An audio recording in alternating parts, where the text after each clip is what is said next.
my research primarily focuses on understanding the development and treatment for youth depression and suicide. I found out in early March that my grant was one of those terminated by the Trump administration's cuts from the NIH.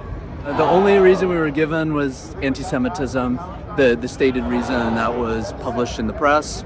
That was the stated reason. They seemed to continue to say that. I know that myself, a lot of other Jewish faculty members, postdoc students were affected by these arbitrary cuts, and so it didn't seem like it was in earnest because it adversely affected the lives and the research and the careers of lots of Jewish students and faculty. I know that's true across the university. This isn't the way you would have done it if you were actually concerned about that.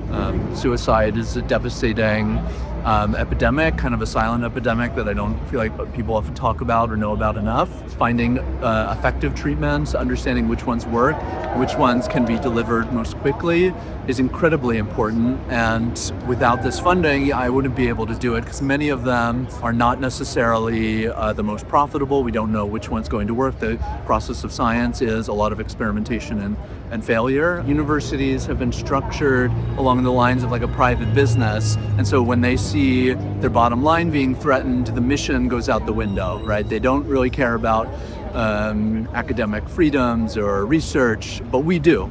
We got into these things, we got into this field not because we wanted to make a lot of money, not because we saw, great acclaim, but we did it because we believe in the mission, in spite of what the whole body of Columbia wanted. The administration went with where they saw their money going. So I've seen online the idea that these cuts are deserved or that universities, maybe had it coming, but I think we have to see this in the broader context of the attack on public funding in general and the attempt to privatize the whole of public life. Medicine, healthcare, science is just one example of that, and I think people need to see it that way, not as elite universities, but the workers who are actually doing it, the scientists, postdocs, graduate students who are not wealthy, and doing this because they believe in the mission of bettering public life.